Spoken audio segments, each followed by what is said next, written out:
Yo pues, ¿Es qué? ¿qué más, hermano? Bien, bien, ¿Te bien. dejaste barba y todo? La pandemia, marica. Oiga, está muy chévere ese sofá que se va de atrás, hombre. Ajá. Sí, sí. ¿Y dónde está? Ah, qué bien. Entonces, ¿qué, hermano? ¿Cómo le fue? Bien, hombre, bien. Esta mañana hablé con Sinai, buen tipo, y hablamos muy chévere. Vamos a ver cómo nos sale esto. Ahí seguía avanzando, pero quedo con la duda de si John y lo de John y Georgina va a terminar bien o no. Pues, hermano, yo no te puedo decir eso. Ya no, ¿Me puedes no, comentar? no, pues nada, es que lo que pasa es que como no, las cosas no pasan como, no pasan, ahí no pasan, en la novela no pasan, todo es una promesa, ¿no? Sí. Sí. Sí, sí, sí. No, pero hermano, leyendo esa crónica del Anillo de Oro, del comienzo en el aeropuerto de Quito, que se meta la media libra de oro en los zapatos, como así, huevón, es que se nunca ha llevado nada. Así fue, marica, así fue tal cual, así fue tal cual. Ujú. Muy bueno, hermano. Pero entonces, tú duraste 17 años sin sacar nada de ficción. 17 años sin sacar nada de ficción, ¿no? De 2003 a 2017, sí, más o menos. Lo que pasa es que yo tengo unas novelas ahí que ni las presento porque son novelas de ciencia ficción que no, que para qué, esto es un país muy codo en asuntos literarios. Tengo unas cosas ahí escritas, otras obras, pero pues nada, ya estaba jugando al periodismo y estaba jugando a otras cosas y ya, me voy a dedicar exclusivamente, pues, hombre, la medida en que toque llenar la nevera de otras cosas, pues tocará, pero voy a, ajá, a dedicarme exclusivamente a escribir novelas.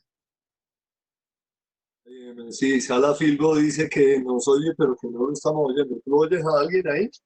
No, yo no oigo a nadie. Está del chat, contestémosle por el chat.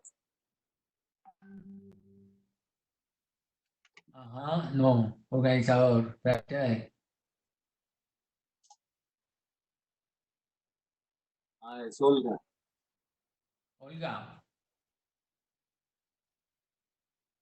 ¿Te oímos?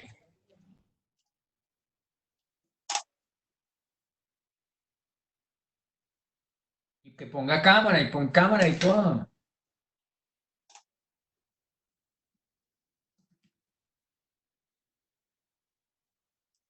Bueno, y Sinai, ¿hagamos algo de Sinai o no? ¿Cómo ven? ¿Hagamos algo de Sinai? No sabemos nada de Sinai. Yo leí algo de ahí, por encima algunas crónicas, ¿no? ¿Qué? ¿Las leíste todas? Sí, sí. Está muy bien ese libro, hermano. Está muy chévere. Chévere. Eh, este es el tercer libro del hombre. Ajá, Pero el hombre sí es negado para la ficción. Él dijo que no le interesaba. sí. Ok. Sergio Pero, Campos, Ana Filbo, pero ¿por qué no nos oyen? que llegó el licor feliz y él no sabe todo. Aparecen con los micrófonos deshabilitados, los de Sala Filbo. Sala Filbo aparece con el micrófono en rojo y tachado a la derecha. Sí, sí, ¿y qué tan tecnológico eres tú, entre otras? No, pues yo le gallego a la cosa, pero Pablito, ¿qué hubo? Estoy aquí en ensayos, estoy en la plataforma. Sí, ya estamos aquí en línea, que nos convocaron media hora antes. Aquí yo estoy viendo al moderador en su casa, con su chimenea. No, el moderador está aquí en Bogotá. Em,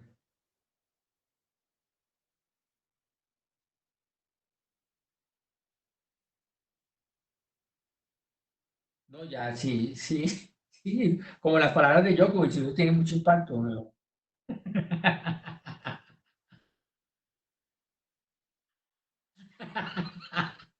No, yo sé, yo sé, yo sé. Yo pues ya no me voy a vacunar, hermano. Ya, yo me convenció.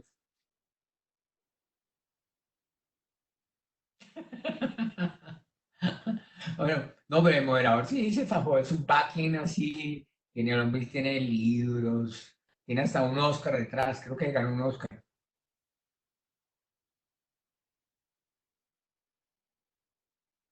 Ajá, sí. Entonces ya estamos acá, no vemos, ¿ah? No, Pablito, el link que te mandé le haces clic y ahí lo puedes ver, no, no tienes que ver Facebook, no tienes que tener Facebook.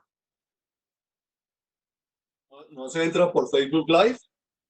No, no, no, el link que mandé, yo les mandé a unos amigos un link y le haces clic a ese link en el computador y ahí ya está ahí No, no, adentro, no no, tienes no. que tener Facebook No, para nada. Cristian.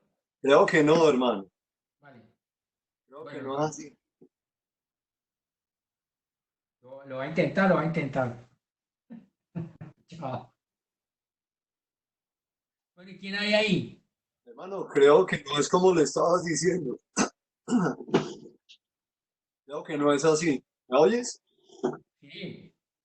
No, No, Pablo, sí, Sergio, es como yo el te link digo, es porque para nosotros. yo me metí a otras salas en Facebook, yo no tengo Facebook, me metí y de una aparece uno entra y ya se ve. Ujú.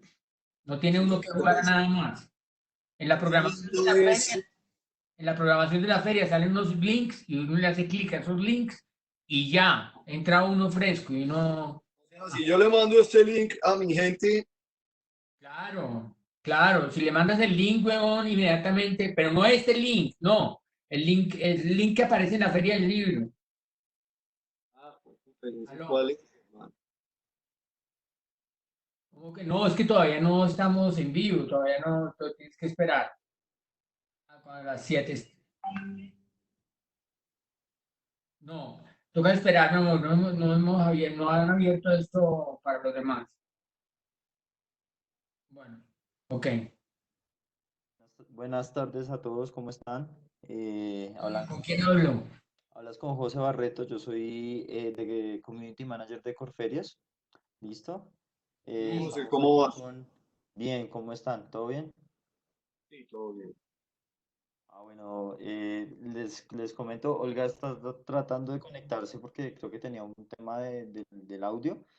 Sin sí. embargo, les cuento, va la transmisión desde el Facebook de Corferias y la Feria del Libro como tal va a compartir esa transmisión en vivo, ¿listo?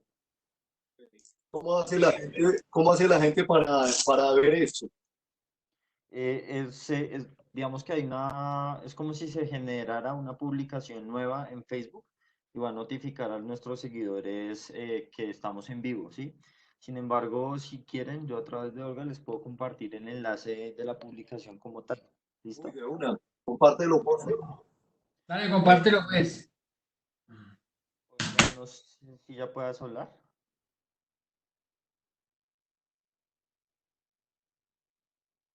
Incluso ya tienes permiso de organizador. ¿Me puedes confirmar si sea por interna? Escuchamos. Vas a cambiar de computador. Sí, digamos que aquí tú tienes como el permiso como organizadora, en teoría ya deberías estar. Trata de no demorarte tanto, porfa, porque necesito el permiso organizador para poder transmitir, ¿vale?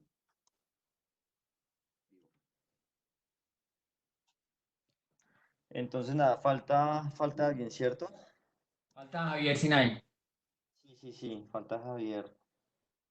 Esperamos, démosle un minutico Pero y esto, la gente que está tratando de entrar en este momento con el link que aparece en la Feria del Libro no puede entrar porque todavía no estamos en vivo, ¿no? exacto, en este momento no estamos en vivo, estamos aquí interno y ya al momento que yo les diga, yo les voy a decir como si fuéramos en televisión, 5 4 3 2 1 Ok, arrancamos.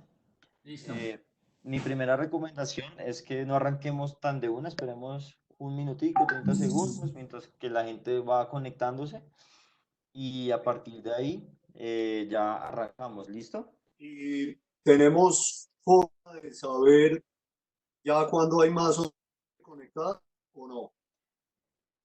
Digamos que yo voy a estar pendiente de eso como tal.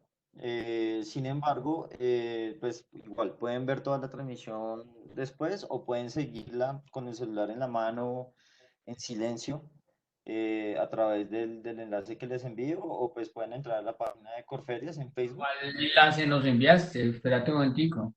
No, yo no he enviado nada todavía, tranquilo. Ah, ya.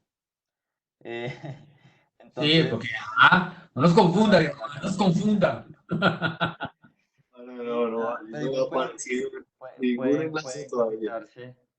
No, no, no. Digamos que igual tranquilos, la idea es que ustedes puedan charlar y hablar sobre los temas que vayan a tocar. Y pues nada, yo estaré ahí, Olga va a estar ahí también como tratando de comunicándoles la parte como de las preguntas que surjan por parte de nuestros seguidores. Y ya, yo voy a estar en silencio prácticamente, ¿listo? Hermano, ¿cómo es que te llamas vos? José Barreto, José Barreto. Listo, hermano, muchas gracias por todo el apoyo que muchas me gracias a hizo. ustedes, muchas ¿Nos gracias a vas a ustedes y éxito. copiar el link por aquí, por el chat? Yo prefiero hacerlo a través de Olga. Pues no sé, me da como vaina que de pronto salga en plena transmisión. Entonces voy a dejarlo más bien como por WhatsApp, si es el caso. Vale, vale. Listo, mejor. Por Igual WhatsApp Olga mejor para es el mí. contacto. Listo, perfecto. Señor Chris, yo quería consultarte una huevonada. Espérate un momentico, yo me estoy metiendo al link de la feria y lo voy a tener acá listo. Ajá. La Aquí transmisión es por Corferias. sí, yo me metí al link de la feria y aquí estoy en el WhatsApp. Dice esperando, pues, ¿no? Listo, tranquilos. Yo te quería consultar, Cristian. ¿Me estás oyendo? Sí, te estoy oyendo perfectamente. Love and Clear, muy bien. Ustedes comparten, o los tres pues compartimos el hecho de que hemos sido periodistas de medios de comunicación. Este tipo trabajó en La Nación de Buenos Aires, fue corresponsal de Universal de México, Rolling Stones. Y tú tienes, a mí me gustaría mencionar esto del espacio, pero pues inclusive ponerle algo de picante ahí, como decir, bueno, tengo entendido que fuiste subdirector del espacio, lo cual no habla muy bien de ti, pero que esto duró apenas 7 días, lo que habla muy bien de ti, algo así. ¿Te molestaría ese No, a mí comentario? no me molesta nada. Mira, fresco. Además es que era, nosotros no realmente, mira, habíamos contratado a un amigo para ser el director durante los días que no se vendía bien, es decir, cuando no había espaciograma y cuando no había mujer en pelota, pues como, o sí, espaciograma o no sé qué, eran como los miércoles y los jueves. Y entonces nosotros éramos encargados de subir las ventas con amarillismo puro y duro los miércoles y los jueves. Y nosotros empezamos haciendo amarillismo de verdad, no amarillismo de mujeres en pelotas, ni escalabrados, ni el hombre lobo, ni nada, no, nada, sino empezamos con una investigación que yo hice sobre el Centro de Investigaciones Nucleares Colombiano, de un tipo pues, que creo que me quiere matar porque yo entré allá y el man me mostró todo y me dijo en un momento dado, me mostró el uranio. Y yo, Enriquecido. no, no era un uranio enriquecido, porque aquí no trabajamos con eso, pero era, me dijo, hermano, esto es como un carro. Esto es como un carro. Yo lo sé manejar, pero no tengo pase. No tengo pase se refería a que la Unión Internacional por ahí en Suiza no le ha dado permiso de manejar el centro nuclear. Entonces, de manera, hermano, era un chiste eso. Entonces, sacamos esa investigación de que hay bomba atómica en el centro de Bogotá y eso removió pues cuanta vaina, porque eso que el espacio ahí, el Centro de Investigaciones Nucleares queda al frente más o menos de la embajada norteamericana, eso se armó un mierdero. Sí, sí. Y lo siguiente que íbamos a publicar era cuando sacaron los anales de la CIA, íbamos a publicar. Haga aquí para cambiar el diseño. Chicos, ¿me oyen? Ahí quedó. Ok, claro. tenía Olga, una te investigación escuchamos. sobre quién había matado a Uy, Galileo. casi que no la logro, me tocó cambiar de computador y todo. Con la cámara y yo los... No, porque después se dan cuenta que es que no quiero poner la cámara. Nos damos cuenta de que, Hola, Olguita, hola, ay, qué felicidad, por Dios. Ahora sí los puedo ver, saludarles, reírme de todo lo Pero que pongan dicen. la cámara, pongan la cámara para nosotros poder No ver. me sirve, no me sirve. Pregúntele a José que estoy tratando desde el mediodía de poner la pinche cámara y no he podido. Tenemos que quedarnos viendo aquí un par de peludos, nosotros solo acá. ¿Y Olga, Javier, don Javier estará por ahí o qué le estará no pasando lo a hemos nuestro visto, amigo? no lo hemos visto.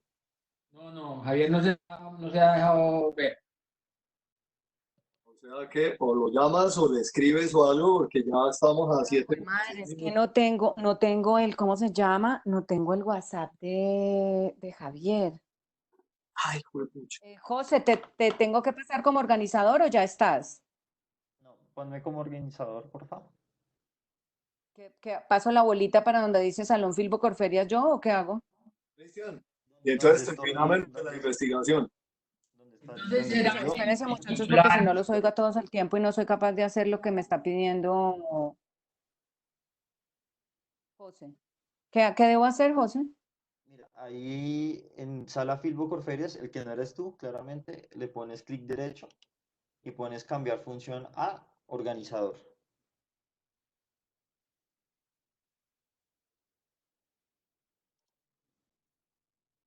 Dios mío, clic derecho, cambiar función a organizador. Aceptar. Listo. ¿Ya lo hice? Ya, perfecto. ¡Yeah! ¡Lo vamos a lograr, Dios mío! Falta que... Ahora, lo próximo es que estás mandando cohetes al espacio. Además, me muero del susto y todo, y bueno, madre, qué cosa tan horrible. ¿Qué hacemos con Javier? Hola. Sí. Yo le escribí ayer al correo y me contestó a los 30 segundos. Voy a escribir al correo ya mismo.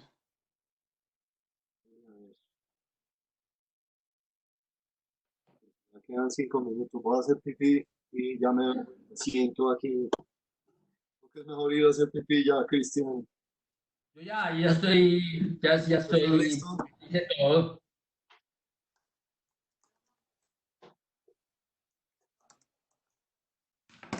Bueno, Celi, ¿esa chimenea qué, hermano? O sea, muy pupi usted con la chimenea. La chimenea es una berraquera, ¿sí o no? Uf, me da esta envidia y todo, hermano. Y esa Su chimenea. Ay, casa, sí, qué envidia, miserable. ¿sí Con o no? estos días que han hecho, además, Oiga, Ocampo, ¿dónde queda su casa? yo vivo en un barrio que se llama Antiguo Country, hermano. Yo conozco el antiguo country. De hecho, un amigo me dijo que te encontraba con vos mucho por allá. ¿Quién te dijo? Un amigo que vive por ahí en la 19C con 86. Ah, pues aquí a una cuadra de mi casa. ¿Y quién es? Es un amigo abogado experto en derechos humanos, se llama Sergio Roldán. Ah, no. No, tiene conepa.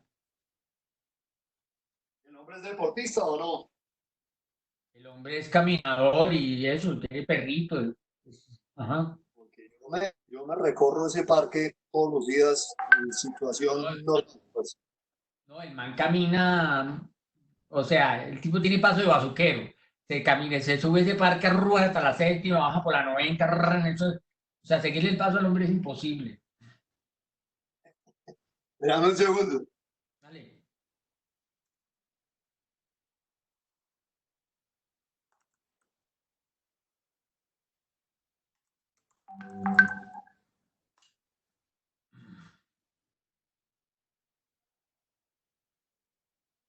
¿Qué más, señor Cristian Valencia? Ay, Olguita, es que no sabe que estabas ahí o qué. Y entonces, ¿qué, Olguita, ¿Cómo querida? anda? Me da una pena pues no verte aquí, tu bello rostro, sagrado rostro. Aquí tratando de escribirle a Javier Sinaí que me parece raro que no se haya conectado. Ah. La Porque gente además está ya, yo esperando, creo que estamos ya sobre la hora, no sé qué hacer. faltan 2 minutos para empezar. Entonces, pues empezamos y cuando llegue Javier, pues lo incluimos. No te oigo. Empezamos en punto. Y cuando Ya llegue Javier, faltan 2 minutos, entonces faltan dos yo minutos. creo que tendría que ser así. No sé qué dice José. No, pues es que tenemos una hora nomás, entonces, ¿qué? Sí, pues no sé, no aparece, no hay señal, nada. Si no, Hay pues mucha gente esperando en el link que yo Pues mandé. esperemos. Bueno, sí, cuando usted diga, y yo digo que estamos esperando que... Hay mucha gente. El link, Olga, ¿no? ¿Mandaron el link o no? Olga, hay, ¿mandaste el link? no, ve, hay mucha gente bueno, Ah, esperando. mira ahí, ya se Eso, conectó. ya. Ya dejó entrar a Javier. Ok, sí, ahí está. Ve, hay mucha gente esperando en el link que yo mandé que saqué de la página de Facebook, de la Filbo. Ese link va a empezar o no. ¿Hicieron el link al fin? ya cuando apenas transmitamos en vivo, ya se genera el link, ¿listo? Pero nos lo van a mandar al WhatsApp. A Javier, yo se lo mando a Olga y Olga Entonces, chicos, se encargará. moción de orden, moción de orden. Para empezar, entonces, ya creo que ya José les contó. Hola Javier, ¿cómo estás? Como ya estamos ya encima del evento, José Barreto es el de las redes de Corferias y que es el que va a mandar el enlace para el Facebook. José manda el enlace, nos avisa, yo presento y los dejo a ustedes conversando. Y voy a mantener Pero José manda el enlace por micrófono en dónde? silencio. José manda el enlace A por través de dónde. Olga. A través, yo se lo envío a Olga y Olga. Yo me encargo de cuando José me mande el enlace, mandárselos a ustedes, pero no se preocupen que apenas José lo mande, aparece en todas las páginas de Facebook. Por ahora no aparece porque no lo hemos mandado, pero en un segundo que lo va a poner José ya aparece. Entonces yo creo que ya vámonos y tengan en cuenta que de abrir y cerrar sus micrófonos para cuando vayan a hablar y que no se oiga el ruido del fondo cuando no estén hablando. Javier, Entonces, hola, ¿cómo José nos estás? avisa, yo presento y arrancamos. Javier, hola, ¿cómo estás? Probemos un momento tu micrófono, que esté bien. Ya el de Cristian y Sergio están bien. Probémoslo un momentico antes de arrancar. ¿Aló? Listo, entonces pruebo el mío, que está perfecto. Prueba a Sergio Porfis. Hola, guapa. ¿Cómo vas? Está bien. Prueba al señor Cristian Valencia. Ok, probando, probando. Está súper. ¿Y falta el de Javier? Ahora Javier. Hola, hola. Listo. Listo. Bueno, entonces en 5 segundos arrancamos, ¿listo? Muchas gracias a todos y éxitos. Olga, 5, Olga habla primero, ¿no? 5, 4, 3, 2. Adelante.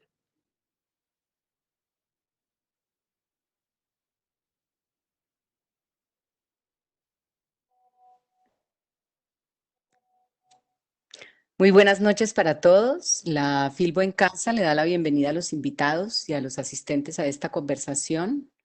Esta conversación hace parte de la programación virtual de la Filbo, que es la manera que tiene la feria de decir que estamos más allá de lo que nos encierra o de lo que nos limita, y que este es como un acto de resistencia o un acto de activismo frente a las circunstancias que estamos enfrentando. Esta mesa me da mucho gusto presentarla, especialmente por los amigos que hacen parte de ella y por los libros que han hecho parte de mi vida y que he disfrutado mucho. Les agradezco a los tres que estén aquí y que hayan aceptado esta invitación. Viajar para contar es el título pretexto que esta noche propiciará esta conversación sobre cómo sus experiencias de viaje, sus experiencias nómadas han dado origen a sus relatos de ficción y no ficción. El camino lo vamos a recorrer de la mano de Javier Sinaí, un escritor argentino, y de los colombianos Cristian Valencia y Sergio Campo Madrid, escritores y periodistas que ejercen y han ejercido el periodismo. Y pues entonces, sin más, los dejo de la mano de este guía que será esta noche, Sergio Campo Madrid. Muchas gracias por estar aquí. Bueno, Rita, muchas gracias por esta introducción, por esta oportunidad y este acto de resistencia de no dejárnosla ganar por la pandemia, lograrnos convocar y además pues por darme la oportunidad de hablar con este par de grandes escritores que son Javier y Cristian. Pensaba yo esta tarde, cuando empezó a llover, que en el fondo este mundo digital tiene sus ventajas, porque apenas empezó a llover no sentí la angustia de que nadie iba a ir a nuestra mesa por primera vez en la vida.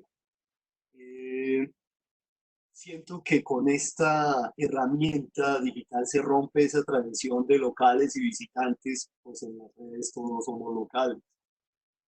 La pinta es lo de menos y lo que se dice es lo de más. Tampoco se enfrenta esa angustia, o si se enfrenta de otro modo, que una sala enorme no se llenó ni a la mitad, es algo que nos da pavor a los escritores. Y también los tímidos y los que sufren pánico escénico seguramente van a manejar sus nervios mejor con un público sin rostro. Vamos a hablar de viajar para contar y apelando a Simone Signoret, cuando decía que la nostalgia ya no es lo que era, pienso yo, pensaba esta tarde también mientras veía llover, que en estos 50 minutos vamos a conversar de viajes justo en un momento de la historia en el que los cielos están cerrados, los puertos y las fronteras. Es toda una ironía. Pero bueno, entremos en materia. Tengo aquí a Javier Sinay y a Cristian Valencia, ambos conocidos escritores, grandes cronistas, reporteros comprobados, y ambos publicaron libros a fines de 2019. Voy a empezar contigo, Javier, eh, preguntándote cómo es el origen de esto. Es una crónica de un viaje por 9 países, cuyo detonante es el amor, que intenta en sus 14, 15 destinos, porque hay ciudades, más de una ciudad en cada país. En algunos países hay más de una ciudad. Tú intentas encontrar historias de amor. No en todos los sitios nos vas a entregar una historia de amor.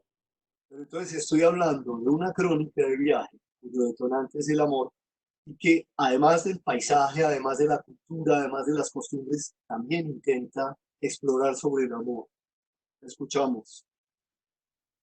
Bueno, así es, Sergio, es un libro sobre el amor y agradezco mucho también a la gente de la Filbo que me haya invitado a participar. El origen es que mi novia, que es de familia japonesa, se estaba yendo a estudiar a Japón en 2017 durante un año. Entonces, yo iba a ir a visitarla, iba a ir 15 días nada más, que era el periodo que ella tenía de vacaciones. Porque yo estaba trabajando como corresponsal de un periódico mexicano, era corresponsal en Buenos Aires, y lo que pasó fue que se canceló mi contrato con los mexicanos, entonces quedé un poco más libre y ahí pude pensar en un viaje más largo. Ahora, yo no sabía bien sobre qué quería escribir hasta que empecé a buscar historias en Google de lo que pasaba en diferentes países por los que iba a pasar, por los que iba a atravesar, y un par de historias tenían que ver con el amor o con las relaciones, no diría sentimentales, sino humanas, ¿no? O relaciones de pareja. Y ahí fue que dije, claro, tiene que ser, ya que yo estoy yendo a visitar a mi novia, tiene que ser un libro sobre el amor. Pero no el amor como algo cursi, sino como algo, como un universo donde está en el planeta del el amor, la compañía, la soledad, la sexualidad. Y así fue. Okay. Bueno, Cristian, Érase una vez en el Chocó es su cuarta novela, 20 años, porque justamente la primera, El rastro de Irene, salió en el 2000. En todo ese tiempo, y ponle tú 10 años más atrás, ha sido básicamente un cronista. Ahora te lanzas, vuelves a la novela. Hace 3 años sacaste Perdidos en Carson City, novela muy divertida, una novela que juega con el oeste, con un lejano oeste, pero en La Guajira. Eh, ¿Cuál es la historia de Érase una vez en el Chocó? ¿Cuál es la historia de Nada, pues era una vez en el Chocó, es una novela de aventuras de alguna manera, parece un policíaco, parece una novela de aventuras, parece una novela, tiene muchos matices, digamos, y, y pues yo quería escribir una novela sobre el Chocó, porque en los muchos reportajes que yo iba a hacer al Chocó, me daba cuenta que el periodismo o las crónicas que yo podía hacer ahí eran insuficientes para retratar un mundo que estaba, pues, que se salía por todas partes, ¿no? Era imposible de meter en un saquito de una crónica. Entonces, yo siempre pensé que había que hacer una novela sobre aquello. Entonces, a mí, yo llevo la doble agenda que dice Kapuczynski, pues que uno siempre va de camino en reportería y uno tiene su agenda de un libro y tal, pero no es que yo tome apuntes específicos para hacer una novela, sino que eso me queda ahí sonando y sonando y sonando hasta que un buen día yo dije, bueno, Fran, y se me ocurrió ese narrador y ese personaje y logré hacer una novela de, digamos, que tiene cierto vértigo porque solamente sucede en 6 días y sucedió así, se nos fue, Sergio. Y así fue, así pues la empecé a escribir y logré pues, llegar al punto final, que es una de las cosas más difíciles de la literatura, y más felices también, y más tristes. Y bueno, ya, pues, la novela salió el año pasado a finales de diciembre y le tocó salir a bailar en plena pandemia. Entonces, tiene sus pros y sus contras, ¿no? O sea, los que la tienen inevitablemente la van a leer y los que no la tienen les va a costar trabajo conseguirla porque, pues, ajá. Bueno, pero me imagino que está en digital y este es un perfecto momento para comprar libros digitales. La neta la tiene en digital, Sí, obviamente. sí, claro, está en digital, por supuesto, está en ebook y está para Kindle, todo esto, claro, que sí. Era así una vez en el Chocó, está para todo esto, sí. Creo que todos los libros ahora se hacen en todos los formatos, pues, posibles. Sí, sí, sí. Bueno, ustedes dos tienen un factor en común que es muy relevante para esta mesa y es que han sido periodistas de medios, periodistas activos, reporteros. Había trabajado en La Nación de Buenos Aires, en Clarín, estuvo como corresponsal del Universal de México, ha hecho televisión inclusive. Cristian, debo recordar que tú fuiste hasta subdirector del periódico El Espacio de Bogotá, el cual pues no me queda tan claro qué tan bueno es para la hoja de vida, pero salvaste cualquier bache ahí porque solo fue por 7 días. Fuiste subdirector de un periódico popular terriblemente sanguinario y amarillista, pero solamente terminó 7 días la experiencia, aunque creo recordar que en esos 7 días hablaste de una bomba atómica en Bogotá que se estaba armando sobre la avenida El Dorado, casi al frente de la Embajada de Estados Unidos. Pero yo noto al leerlos y al escuchar un poco también en las biografías y en las otras cosas que han escrito, yo noto, Javier, por ejemplo, de que no es que te seduzca la ficción, de que tu apuesta no es por el lado de la narrativa de la ficción. ¿Estoy en lo cierto? Estás en lo cierto. Sí, yo creo que la no ficción tiene todas las herramientas y estéticas y por supuesto éticas para hacer buena literatura. La no ficción es literatura de realidad que no tiene nada que enviarle a la ficción. Así que me parece que el periodismo es una cosa y ahí uno parte hacia algo que sería una descripción literaria de la vida, literatura de realidad. Ok, Cristian, contigo tengo la impresión contraria. Y es que siento que a veces, o por lo menos en los últimos años, el formato periodístico, al menos para ciertas historias, se te fue quedando estrecho. Y ahora mencionaste algo como de que escribiste varias crónicas del Chocó. pero realmente necesitabas hacer una novela para redondear, para mostrar el panorama concreto. Es eso. Hay una cierta, hay un cierto desencanto al periodismo, hay una nueva búsqueda. ¿Cómo es ese nuevo camino de Cristian Valencia, si es que hay un nuevo camino? Sergio, yo estoy de acuerdo con Javier, o sea, la crónica, digamos, la crónica periodística es una cosa exquisita, digamos, es el único lugar donde cabe un escritor en el periodismo. Y yo creo que todos los cronistas son escritores y son escritores, pues, los que son buenos son muy buenos. Por lo que yo siempre he tenido la ficción conmigo y yo empecé siendo escritor, pero uno empezar siendo escritor en este país, pues no se llena la nevera, es imposible. Entonces, con las herramientas de la literatura yo tenía muchísimo avanzado para poder meterme en el periodismo y ser, pues tenía algo de mejores herramientas de las personas, que de algunas personas que salen pues sin herramientas literarias, porque la mayoría de los cronistas realmente tienen todas las herramientas literarias para contar la realidad, como dice Javier. Entonces, pues nada, y yo me fui apartando del periodismo no por gusto tampoco, sino porque este país ha estrechado, cada vez hay menos revistas, cada vez hay menos lugares. En el momento donde más famosa es la crónica en el mundo, es el momento donde menos lugares hay en Colombia para poner una crónica. Gato Pardo se la llevaron para México. Soho se acabó. El Malpensante está en quiebra. Pues está pues como de capa caída. Las revistas de aquí hubo una semana fantástica y se acabó. Un cambio 16 se acabó. O sea, ya no hay dónde poner una crónica bacana. Y los periódicos están haciendo casi que periodismo de Google y periodismo de telefónico.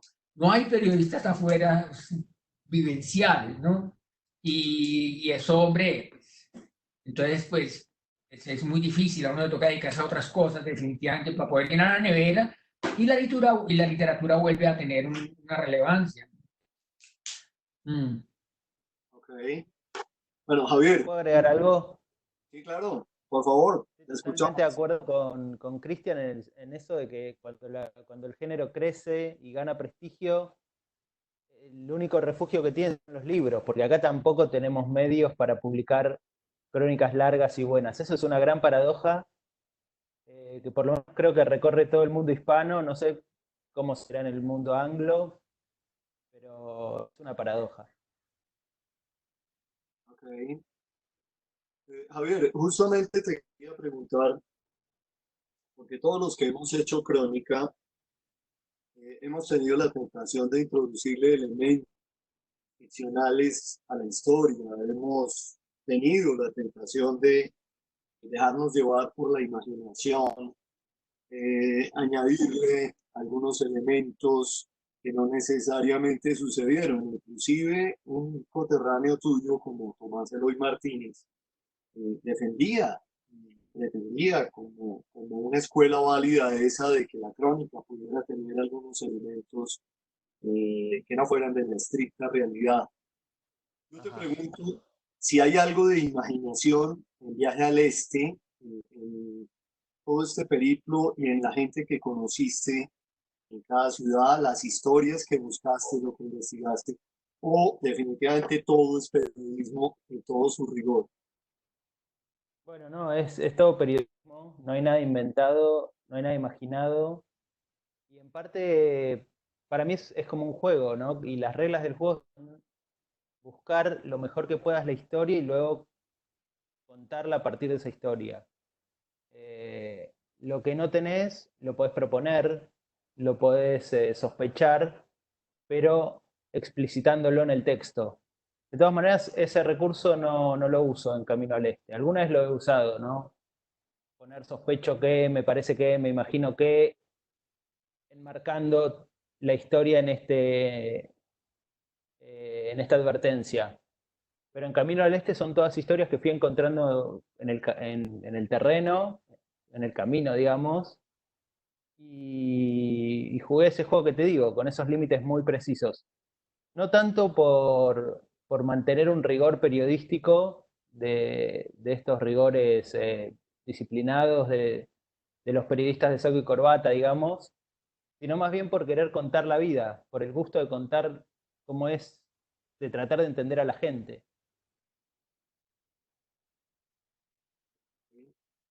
Cristian, Érase una vez en el Chocó no es una novela de viaje, ¿no? Yo no la sentí así, aunque hay un protagonista que se desplaza de Bogotá al Chocó, llega al aeropuerto de Condoto pensando que está aterrizando en Esmina, se enfrenta a este drama de que no hay nadie que lo recoja y queda literalmente botado bajo 40 grados a la sombra. Cuando uno ha leído en tus crónicas, o uno te ha escuchado en conferencia, o uno ha compartido contigo charlas, nota en esta novela que hay una carga inmensa del Cristian que ha revoloteado por este país, que se ha llenado de imágenes e historias. Esta mañana volví a leer una crónica tuya sobre el oro, sobre la historia de un anillo, en la que tú hablas de una pareja que se va a casar y se compromete con una argolla de oro. Y cuentas toda la historia de cómo puede haber llegado ese oro hasta convertirse en argolla. Y la escena inicial de esa crónica es justamente un comerciante de oro en el aeropuerto de Quito que te dice, ve, llévame un paquetico a Medellín en este vuelo y métetelo ahí en el zapato. Y eso es algo que se ve en tu novela, por ejemplo. Es que al protagonista le terminan pidiendo que lleve encomiendas de Esmina, de Condoto a Quibdó y luego de Quibdó al otro lado del río, unos paquetes además sumamente sospechosos. Estoy en lo cierto entonces de que hay aquí definitivamente todo un bagaje periodístico, toda una mirada que vos le pusiste al protagonista, que es un soldado profesional además, no es ni un cronista, ni un periodista, ni nada de eso, es un soldado que ha recorrido el país y lo conoce porque lo ha peleado, porque ha peleado unas guerras en distintas regiones. Sí, sí, Sergio, claro, hombre, para yo poder escribir sobre este país, al igual como Sergio, para poder escribir sobre ese periplo tan grande para llegar a donde está, eh, pues habría que haber estado ahí, si no sería imposible la carga de verosimilitud que debe tener cualquier texto, sea de ficción o no ficción. O sea, porque hay cosas que uno ve escrito y uno dice, hombre, esto no, no me lo creo. Es muy chistoso porque fíjate que mientras un cronista se esfuerza para tratar de que el que lo lee diga, joda, esto parece mentira, ¿no? Un novelista se esfuerza para que la gente que lo lee diga, no joda, esto parece verdad, ¿no? Ese es el juego. Los novelistas tratan de que eso parezca verdad y los cronistas tratan de que esa verdad parezca mentira, pues como es. Y eso es una locura, pero definitivamente la carga de verosimilitud nace de que el periodista o el narrador, el escritor, tiene que haber pasado por ahí, tiene que haber sentado pues muchísimo de ese camino para poderlo contar con esa fuerza que tiene la verdad. Entonces, pues claro, el Chocó, si yo no hubiera caminado un poco por el Chocó, yo no hubiera podido contar absolutamente nada de eso y parecería una novela sacada de un atlas. Lo mismo que, pero fíjate, yo me pongo a pensar en el libro de Javier, que aparecen tantos lugares increíbles y tours, y a mí me parece que en este país vive la capital, ¿no? Y todos los lugares foráneos del país que quedan lejos, apartados de la capital, suenan tan lejanos como suena lejano Barcelona o Icus o como la Rusia más profunda, suena igual. Me imagino que en Argentina también será igual, o sea, hablar de por allá de Vaca Muerta o de no sé de dónde, lugares muy apartados de la capital o las capitales, resultan siendo como tan desconocidos como cualquier otro lugar del mundo y eso me parece que en esa medida puede ser protagónico cualquier lugar del mundo, pero bueno, eso es, te respondo a la pregunta, sí, hombre, eso tiene mucho del camino periodístico que yo he transitado exclusivamente en Colombia y pues he sido mucho, a mí lo que más me gusta es la periferia, que es donde pasan las cosas en este país, o sea, no es en Bogotá, Medellín, Cali, Cartagena. A ver, empatando con esa pregunta, Javier, tu primer libro también es de crónicas, que si mal no estoy, se ganó el premio Gabo 2015. Es un libro también de un poco esa Argentina profunda, esa Argentina violenta, complicada. Es un libro de asesinatos de jóvenes, en los que las víctimas también son gente joven.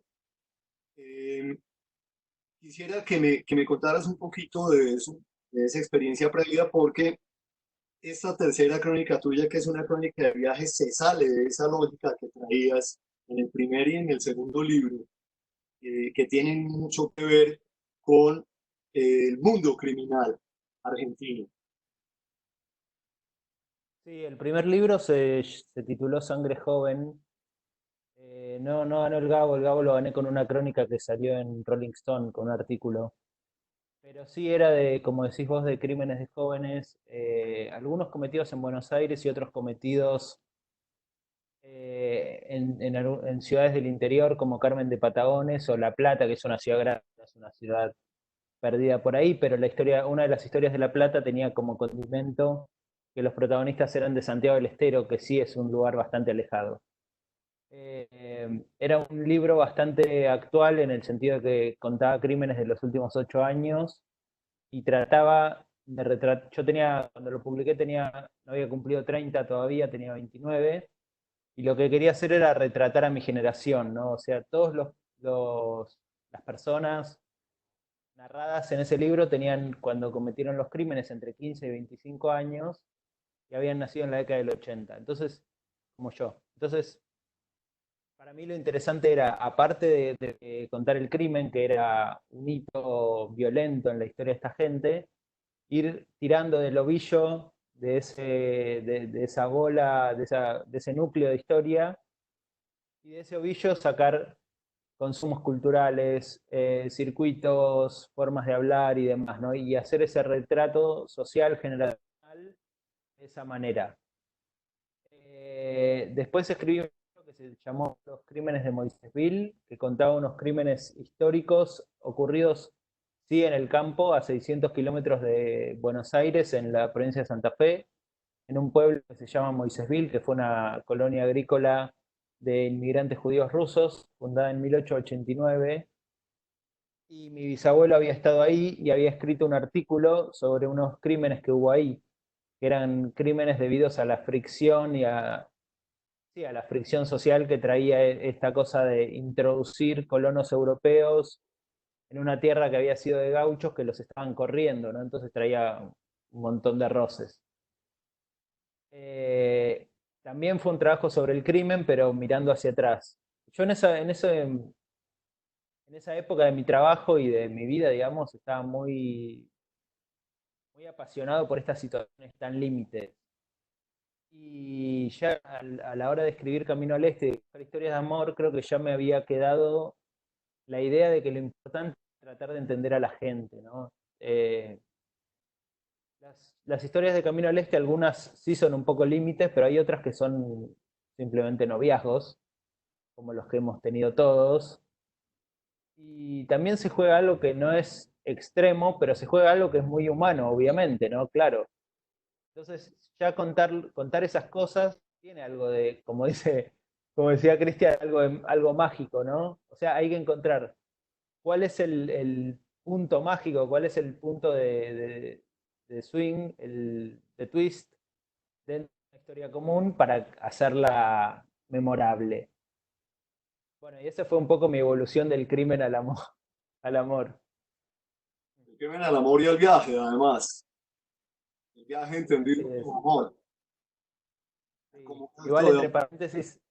entre paréntesis, he regresado después a escribir algunas notas de crimen también, no es que renuncié a eso. Y el viaje es una experiencia transformadora para cualquiera.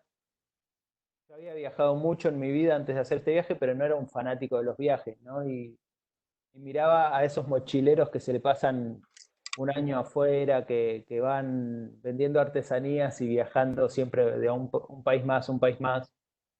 No me causaba ningún interés. Y finalmente terminé siendo, sin las artesanías, con Crónicas, pero terminé siendo uno de ellos en un punto.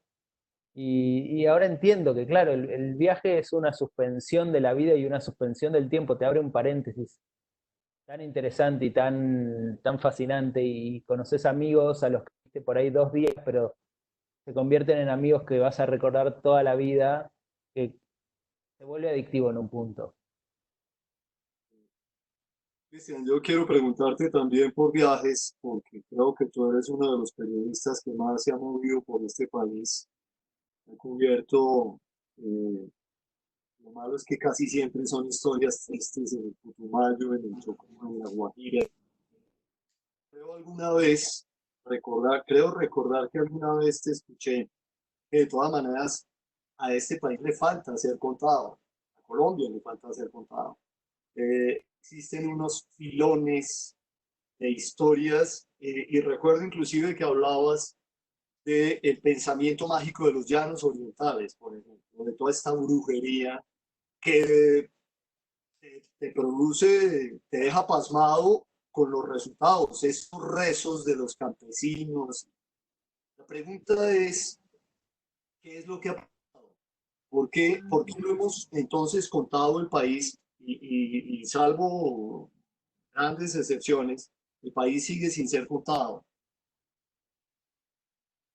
Bueno, pues, en serio, al país lo están contando desde muchas partes, siempre, todo el tiempo, y hay muchas personas contando, pero creo que hace falta un tipo de narradores, o sea, hace falta un tipo de narradores que llenarían un vacío, digamos. Hay que contar con más tranquilidad, digamos, las novelas de aventuras no es que estén de moda, no están de moda, o sea, las novelas de aventuras, las crónicas son como novelas de aventuras, y sí están de moda, pero una novela de aventuras no, ahora está de moda la autoficción y decir, yo me levanté y pienso en mi madre cuando era chiquito y qué sé yo, y eso pues es otra cosa y otro mundo que es muy urbano. Pero el país, Colombia, pasó de largo, digamos, por el asunto de verse a sí mismo retratado. Aquí hay una historia oficial que siempre es una historia que parece inolora, incolora, indolora, ¿no? Pero realmente la historia subterránea de Colombia, habría que contarla en novelas chéveres, o sea, en novelas bacanas para que la gente se lea eso como parte del imaginario de la construcción de un país. Los llanos orientales, hombre, claro, el acervo cultural que tienen los llanos orientales es tanto o más poderoso que lo que retrató Gabo en sus 100 años de soledad, ¿no? Y la Guajira, pues ni se diga, y el Pacífico ni se diga, o sea, yo pues, creo que todos los países contienen esto. Quiero decir algo con respecto a lo del tiempo que dijo Javier ahorita, que me gustó mucho, porque en el Eras una vez al Chocó, yo hice un experimento formal de lo que pasa con el tiempo cuando uno va de viaje, es decir, uno se va de viaje 3 días a cualquier parte y deja en suspensión esa vida que tienen en realidad en el lugar donde la habite, digamos, si es en Buenos Aires o si es en Tokio o si es en Bogotá. Bueno, y resulta que uno está viviendo, no son las mismas 24 horas, resulta en que le caben más vida, le caben mucha más vida a esas 24 horas. Entonces yo traté de 6 días, que fuera una cosa súper extensa, digamos, narrativamente hablando, que fuera densa en imágenes, mientras los 6 días de la persona que se queda en Bogotá esperando noticias de este hombre siguen siendo los mismos 6 días habituales de ir a la tienda, hacer la compra, de salir a caminar, ir al trabajo y cosas que el tiempo se agota muy fácilmente cuando el cotidiano es lo que abunda.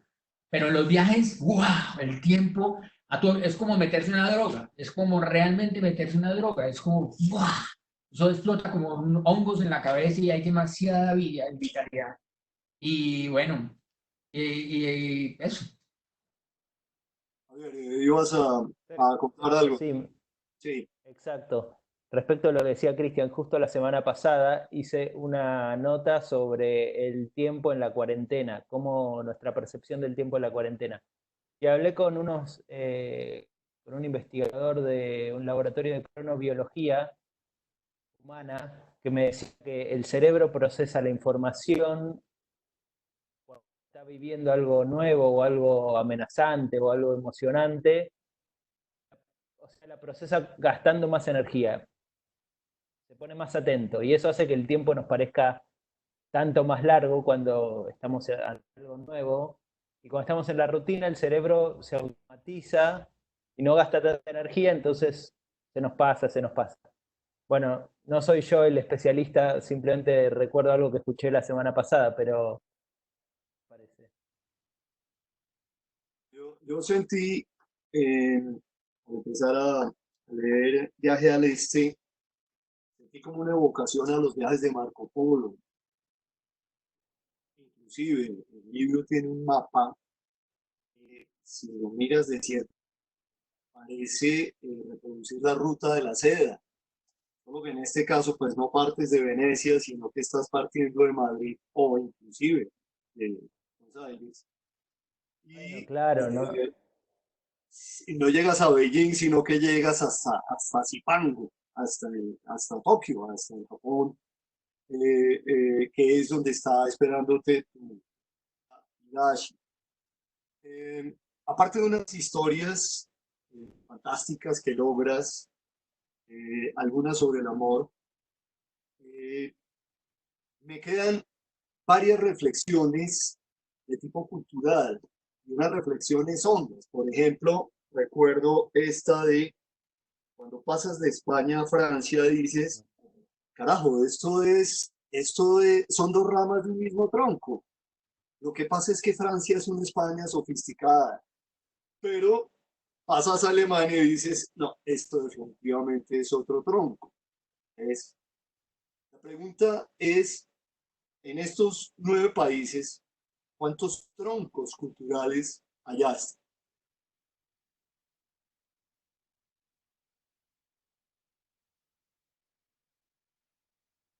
Sí, bueno, cuenta de que Francia y Alemania son, perdón, de que Francia y España son el mismo tronco, cuando ya está en Alemania. Ahí te das cuenta que la cosa es bien diferente, ¿no? Cuando entraste en Alemania. Entonces creo que un tronco sin duda es el tronco latino de España y Francia. Después está el tronco germánico, el tronco eslavo de Bielorrusia, la amplia Rusia, que Rusia es mucho más que la cultura eslava, ¿no? Pero vamos a englobarlo ahí. Y después uno llega a Extremo Oriente, Mongolia, China, Corea y Japón, que es un tronco chino, digamos, porque China tuvo gran influencia sobre todos esos países, pero son diferentes eh, influencias, ¿no? Porque Mongolia y Japón, que son los dos extremos de este tronco, son bien diferentes. Japón es la alta cultura, la tradición, lo antiguo, lo sofisticado, y Mongolia es como lo rústico, lo salvaje, las águilas, los caballos. Entonces no son exactamente lo mismo, pero los dos tienen un punto en común que es China. China es muy grande. Entonces serían creo que 4 troncos, ¿no? El latino, germánico, eslavo y el chino. El chino. Ok, muy interesante esto. Sigo contigo, Javier, porque quiero preguntar algo complementario. De todas maneras, lo que queda después de terminar tu libro es un sabor cálido, es algo de optimismo, a pesar de que recorriste unas culturas tan diversas y encontraste puntos luminosos y sombras. De todas maneras queda como una especie de metáfora, de diversidad, de comprensión, de compartir muchas cosas como seres humanos. Eh, Sí. era una de las intenciones del libro. Bueno, me alegro de que gracias por el comentario y gracias por esa lectura. No sé si era una de las intenciones del libro. Creo que viajar nos permite destruir prejuicios, ¿no? Y si bien yo no, bueno, algún prejuicio debía tener, pero nada demasiado marcado, no viajé con ningún prejuicio demasiado marcado o demasiado antipático para ninguna de estas culturas, pero conocer a esa gente me permitió ver que, como decís vos, que estamos, la gente es muy parecida, ¿no? O sea, las tradiciones son diferentes y la comida es diferente y algunas cosas son diferentes y los billetes son diferentes, pero los sentimientos de las personas son muy parecidos y Creo que me di cuenta de eso en Mongolia, que por ahí es el lugar más exótico o más menos occidental en un punto, ¿no? Porque incluso hasta China y Japón, no quiero decir que se han occidentalizado porque sería demasiado soberbio de mi parte y demasiado eh, occidental, centrado en Occidente.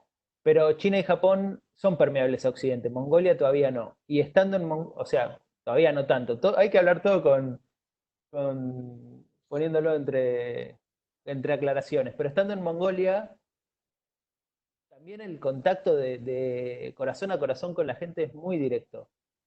Porque hasta me parecían que eran muy parecidos a los peruanos, los mongoles. Mucho de lo que yo veía, decía esto lo conozco. O sea, un pueblo que tuvo un gran pasado, un gran imperio, que tiene montañas, y que ahora, bueno, es un país emergente, digamos, no es el primer mundo, definitivamente. Eso me suena mucho a Perú, y más por el paisaje, ¿no? Y los rostros de las personas también tienen algo andino, si se quiere. Entonces la comunicación terminaba siendo fácil más allá del idioma, ¿no? No era fácil ellos no sabían tan bien inglés y yo quería aprender palabras en mongol y tampoco era tan fácil, pero igual uno se comunica. Sí, sí. Es interesante. Yo siempre me he planteado por qué esa música del Tíbet, por ejemplo, esa música de Himalaya, suena a veces tan parecida a la música andina, ya que hablas de Perú. Claro. Hay una historia que no conocemos, o una prehistoria que no conocemos, que definitivamente nos emparenta, nos acerca, y nos ha dejado unos legados que permanecen hasta hoy. Cristian, el tono que me queda al terminar de leer Érase una vez en Chocó es lo contrario, es un tono amargo, pero ojo, con esto no quiero decir que sea una novela oscura, inclusive ni siquiera tiene un tono apesadumbrado y puedo decir que el ritmo y la narración son bastante divertidas. Te lo decía ahora, es como escuchar a Cristian Valencia hablando y conversando de sus anécdotas, de las cosas que ha conocido en este país. Pero sí creo que es amargo el tono final porque terminas pintando un Chocó de expoliación, de depredación al ambiente, casi irreparable, de violencia naturalizada inclusive entre los niños. La escena inicial de este pequeño dictador al que van a recoger al aeropuerto, que es un chico de 7 años, inclusive ya está armado. Es una imagen muy dura de Chocó y de Colombia. Pero bueno, Sergio, yo no trato de ser totalizante, digamos. Es una novela y donde a ese hombre le pasan esas cosas, pero no es que eso sea una versión del Chocó y que todo el Chocó sea así. Este hombre lo dice que tiene la mala fortuna de que le caen las desgracias a él porque él desde chiquito, porque lo bautizaron como John Wayne y la mamá dijo que siempre su desgracia, el signo que llevaba era porque lo habían bautizado como un pistolero. Entonces al tipo le cae siempre la lluvia, le llueven sobre su cabeza, lo dice muchas veces en la novela. Entonces por esa situación el hombre se encuentra con este Chocó difícil. No es que Chocó sea esto, no es una definición, no es una novela de tesis, es una novela, es como decir pues que la novela de Rubén Fonseca, que Brasil es así, ¿no? Que Brasil es como el arte, el gran arte, o Agosto, que México de Paco Ignacio Taibo, que México, el DF es así, ¿no? Es una situación de una novela en un momento dado, pero no es una versión de Chocó. Ahora, esto es lo que le pasa a un delito. Y eso pues, sin duda nadie me lo puede desmentir. Eso pasa en este país la ilegalidad está ahí.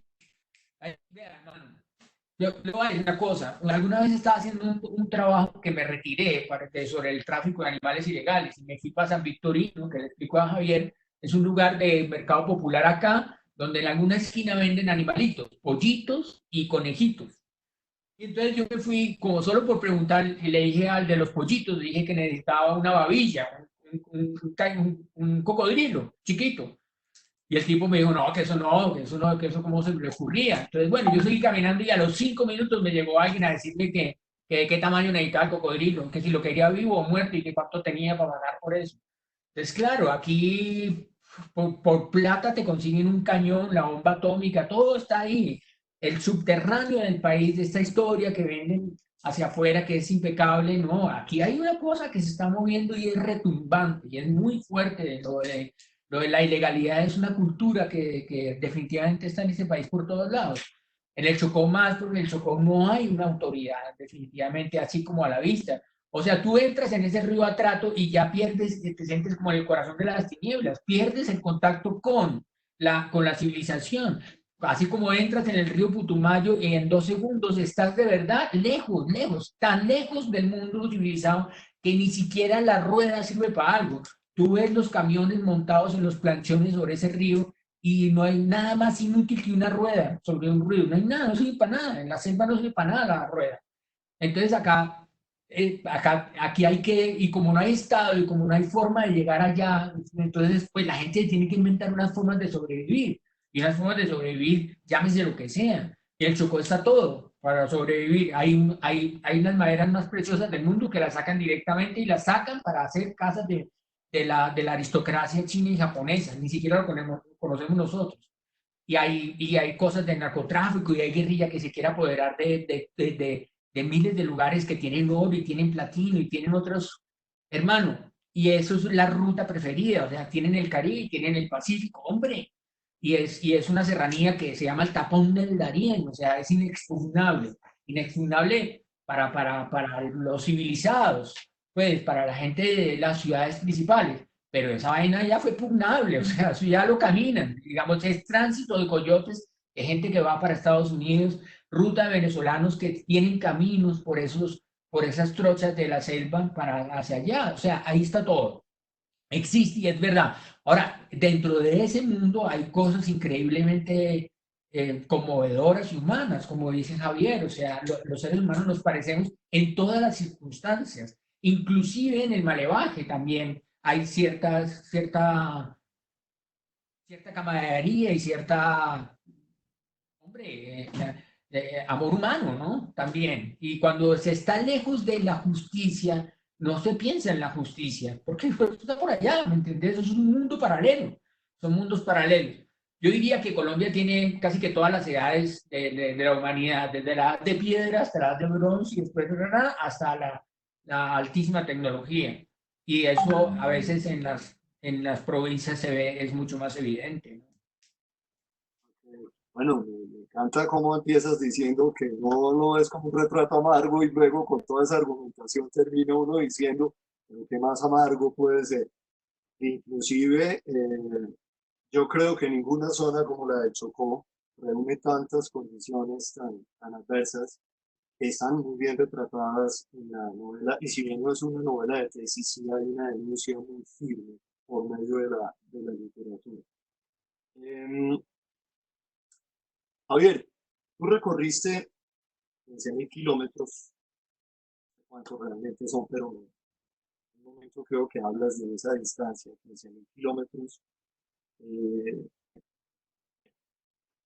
de Higashi. ¿Valió la pena? Esto fue hace 3 años. ¿Valió la pena ese recorrido? ¿Valió la pena haber asumido los riesgos, la aventura? ¿En qué terminó la historia con tu novia Higashi? Sí, yo creo que sí, que valió la pena, creo que es un viaje que me cambió la vida y estoy feliz de que esté guardado, empaquetado en un libro. Personas que me contaron sus historias me parece que hicieron, que enriquecieron ese viaje y que le dieron, que fueron como los testigos y en un punto los ángeles guardianes de mi propia historia de amor que también va atravesando todo el libro.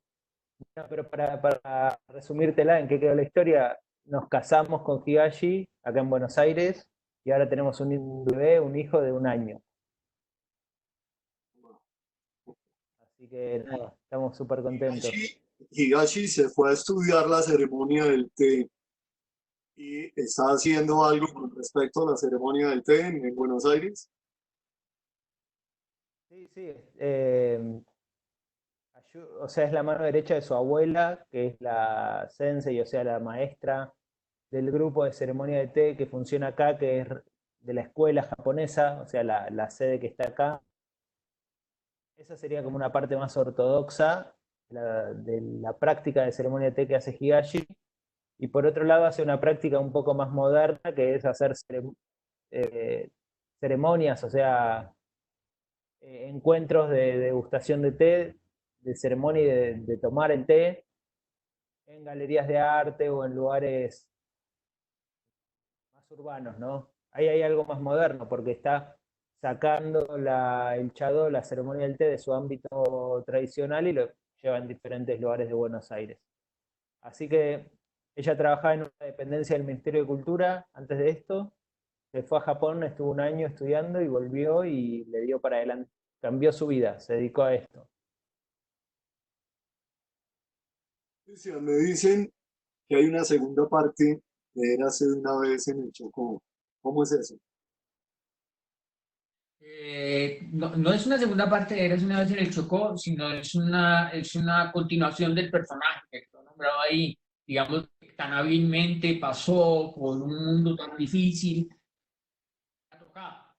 Entonces, yo quiero contar otra región del país que ha estado muy abandonada pues, del centro y no solo cuando digo abandonado, no solo está abandonado por el gobierno y la justicia, las cosas, no, yo hablo abandonado incluso el imaginario de nosotros los colombianos que vivimos en estas ciudades. Eso por allá es, yo le digo a la gente, hombre, la Alta Guajira, de nombro lugares que podrían ser, les parece tan exóticos como cualquier lugar de la Mongolia. O sea, eso por allá nunca van a ir, están casi seguros que nunca van a ir.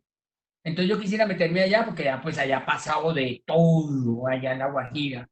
Y entonces, pues nada, ya estoy escribiendo, aprovechando esta pandemia y voy para la Guajira ya con el personaje, ya lo tengo ahí caminando, le va a tocar irse en barco para Punta Gallinas. Y bueno, allá va a buscar a otra persona que necesita encontrar. O sea, en este momento está en Barranquilla el personaje, y les digo porque lo estoy escribiendo en este momento, y como la cuarentena explotó y el man tiene que llevar mucha plata para la Guajira, donde no hay cajeros electrónicos ni nada, porque eso es un desierto allá. Entonces, no se puede ir por carretera porque, aunque podría sobornar a los retenes, lo que pasaría es que le quitarían toda la plata y terminaría preso. Entonces, lo que puede hacer para llegar allá arriba es buscar un barco para irse en barco para Punta Gallinas. Y eso es un homenaje a una novela muy querida de Colombia que se llama Cuatro años a bordo de mí mismo también. Es la de Salamea, que la escribió hace 100 años más o menos, y entonces, pues ahí, hombre, y Papillón, el célebre preso francés que se voló de la isla del Diablo, él estuvo en esa Guajira y tuvo dos esposas indias guayú y tuvo hijos por allá y bueno, hay mucho que contar en esa historia, la Guajira. Y ahí ya voy, pues ahí voy dándole a ese cuento, que es como, es escribir crónica, Javier, solo que es escribir una crónica, solo que el narrador es un narrador de crónica, porque el narrador no se mete en el pensamiento de nadie, no sospecha de nadie, el narrador simplemente va como pigafetta contando, ¿no? Pigafetta contando en su diario lo que pasaba y sin meterle moralina a nada. Simplemente es lo que hay y eso es lo que está contando para que la gente, ese narrador es los ojos, es como la cámara que hay para que la gente que no tiene oportunidad de ir por allá lo pueda más o menos vivir, pues, y sentir algo mientras lo leen. Bueno, nos quedan, Bastante tentador, ¿eh? Suena muy interesante. no, además saber que el protagonista ya está en Barranquilla y que va a tener estas dificultades para llegar a La Guajira y maravilloso, esperamos ver muy pronto esa novela, Cristian. Em, Tenemos unas preguntas en los 8 minutos que nos quedan. Entonces, pregunta Oleanis Patricia Ortiz. Dice, ¿cree usted que el cronista debe esforzarse para que su historia sea leída? Si es así, ¿por qué hacerlo si el Chocó tiene su propia historia? Es necesario. Cristian, creo que esta pregunta es como para ti. ¿Cómo dice la pregunta? ¿Cómo dice? Te la leo otra vez. ¿Cree usted que el cronista debe esforzarse para que su historia sea leída? Si es así, ¿por qué hacerlo? Si el Chocó tiene su propia historia, ¿es necesario? Claro, el Chocó tiene su propia historia y la Patagonia tiene su propia historia y Miami tiene su propia historia, pero si nadie la cuenta, pues allá está, ¿no? Ahora, el que la cuenta se tiene que esforzar demasiado, tiene que hacer todo lo posible para que esa vaina, para que lo que uno escribe no lo tire el lector a la caneca porque le pareció aburrido. Uno tiene que esforzarse demasiado para que todo el trabajo que uno haga no lo tire a la caneca. Es que para un escritor es muy difícil conservar la atención de un lector, eso es lo más importante, porque lo más importante es que la historia se conozca. O sea, es eso. No es, entonces usted tiene que usar todas las herramientas que tenga a la mano en literatura o lo que sea para que el lector se quede y conozca la historia. No es vanidad, es que la historia te tienes que entérate de esto, ¿no? Y la cosa es que si no lo haces, si no haces eso bien, el lector hace esto. Ay, qué cosa tan aburrida. Y adiós se fue para el carajo tu trabajo de 1 año, 2 años, 3 años en este gesto, en 5 segundos. ¡Guau! Entonces usted tiene que esforzarse, es obvio, ¿no? Aquí Ana María Orrego me pregunta, ¿cuál creen que es el reto para las nuevas generaciones del periodismo en el momento de hacer crónica? Bien, ¿qué dices tú? El reto creo que, un poco retomando lo que decía Cristian, creo que es leer. Para escribir bien, para hacer buena crónica tenés que escribir bien, también como decía Cristian. Y para escribir bien tenés que leer. Y las nuevas generaciones están, obviamente, porque es así, y está muy bien que sea así, están muy en contacto con dispositivos electrónicos, digo, básicamente el celular. Entonces yo no sé si cada vez se lee más, menos, no sé cuánto se vende de libros, no sé nada de eso, pero me imagino que lo que sí veo como editor, soy editor en un medio periodístico y edito textos acá, allá, donde sea, y veo que están un poco, a veces un poco desorganizados y a veces hay como una falta de foco, no solo con los textos que veo, sino en general. Entonces, necesitas ese foco, necesitas leer para aprender a crear ese foco. Y bueno, tienen que leer. Me parece que ese es el desafío hoy. Leer Pregunta libros, ¿no? Leer Ángela, historias largas. Perdón. okay. Pregunta Ángela Morales, ¿qué escritores recomiendan ustedes para aprender a escribir sobre viajes? Cristian.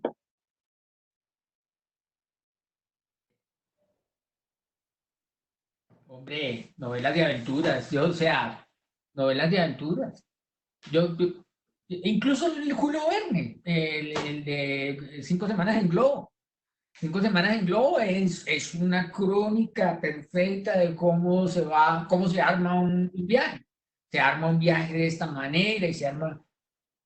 Hombre, y que además puedas encontrar un escritor que relate algún lugar que tú conozcas para poder contrastar, ¿no? O sea, pero pues, hombre, crónicas de viajes hay muchísimas y escritores de viajes hay muchísimos. Lo que pasa es que uno tiene que encontrar al tipo de narrador que le gusta y que además retrate el lugar que le gusta, ¿no? Es, es, es, sería, yo recomiendo, sí, Julio Verne y El corazón en las tinieblas también, y recomendaría a Forma Fox y a Roger Kipling bueno, a estos famosísimos del siglo XIX, porque yo creo que en ese momento era cuando el mundo estaba hirviendo y se estaba conociendo el mundo. Yo creo que esa capacidad de asombro de esos narradores debería uno recuperarla en esta época cuando ya todo aparentemente está expuesto. pues no tanto, ¿no? Ya lo vemos como nos ha contado Javier, que no parece que todo esté bajo la linterna de Diógenes, ¿no? O sea, no hay muchas partes de sombras. Entonces yo no tengo, les recomendaría siglo XIX, definitivamente, diría yo. Javier, ¿qué dices tú? Nos quedan 2 minutos, Javier. No, voy a ser breve y voy a recomendar a tres periodistas actuales, muy finos observadores culturales en sus viajes y muy viajados, que son Paul Theroux, o Theroux, Theroux, Pico Ayer, Ayer se escribe I latina, Y-E-R, ellos dos se escriben en inglés, y Martín Caparrós. ¿Vale? Pregunto yo a la gente de producción de la Filbo si alcanzamos a hacer una última pregunta o nos despedimos. Listo, hacemos entonces una última pregunta. Me parece una pregunta interesante y es, ¿qué libro podrían ustedes recomendar de crónicas que aborde el tema de la corrupción política?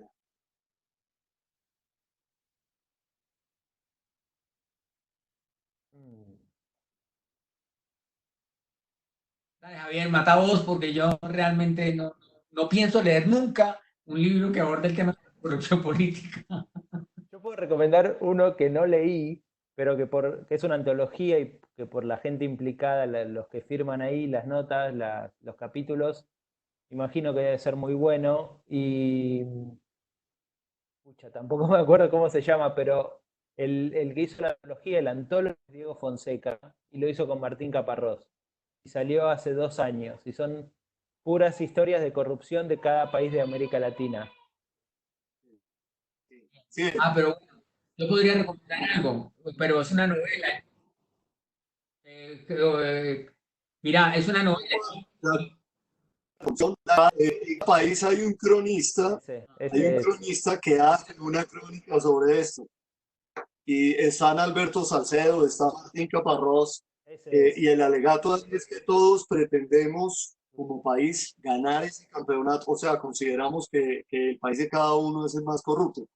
Sin embargo, yo sí quisiera terminar con una pequeña reflexión de Cristian diciendo, no, pero yo no quiero leer un libro que me hable de corrupción.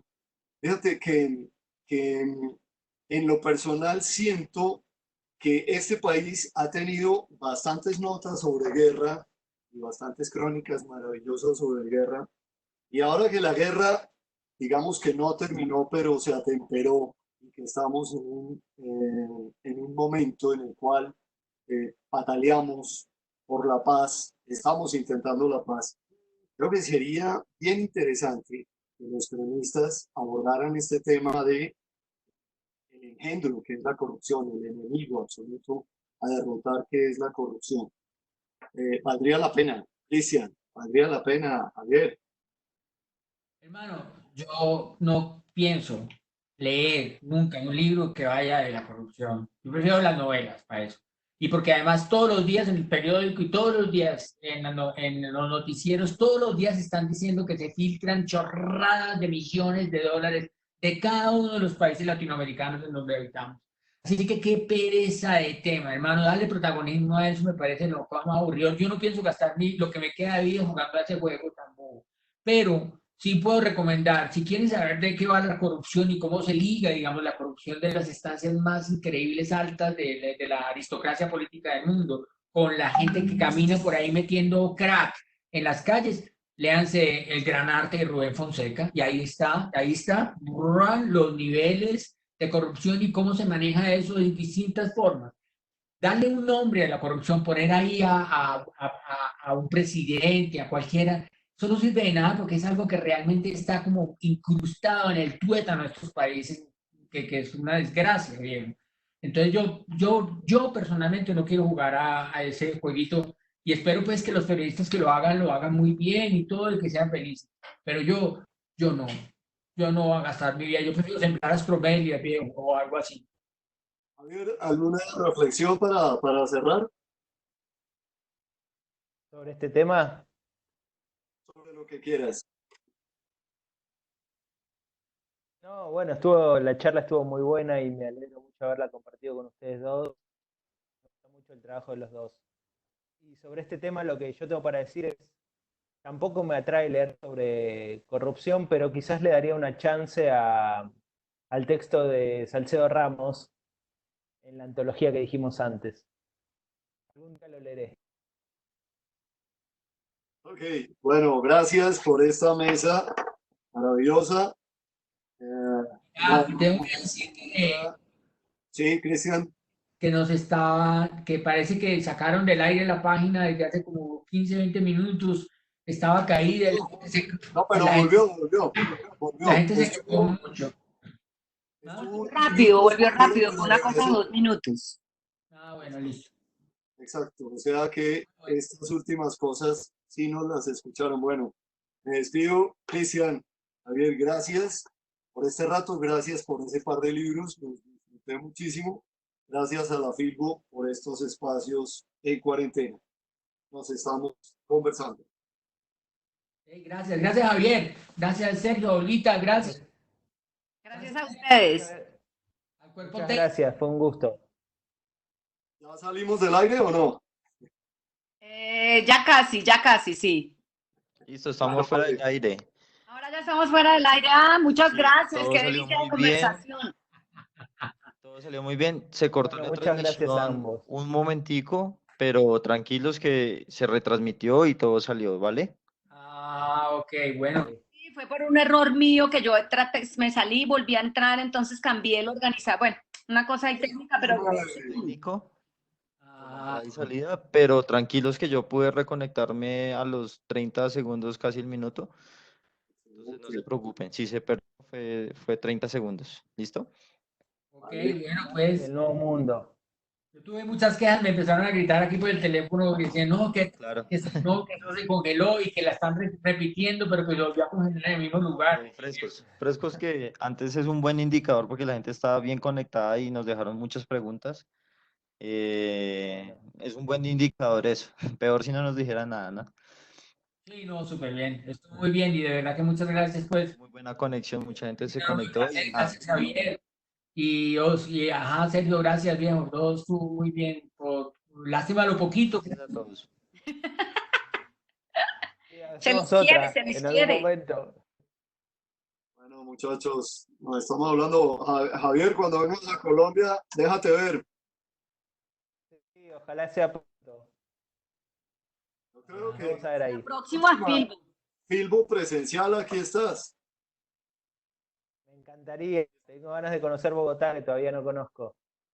Así, solo Medellín, ¿no? Exacto. Sí, fui 2 veces y no fui nunca a Bogotá todavía. Y tengo mucha gente para ver en Bogotá y ahora los incluyo a ustedes dos. Exacto, Javier, cuando estés por acá, péganos un timbrazo definitivamente y te sacamos a ver cosas. Así, sí. Dale, muchas gracias. Bueno, viejo Cris, estamos hablando. Sergio, gracias, hermano, muy amable. Chao, Esta chao. noche Hasta luego, termino, muchas gracias. esta misma noche termino la novela para ver si lo de Georgina y John funcionó o no. Ok, vale, pues. Chao. Besos. Chao, chao, besos. Gracias, gracias a todos. Gracias. Chao. Chao, chao. Me desconecto.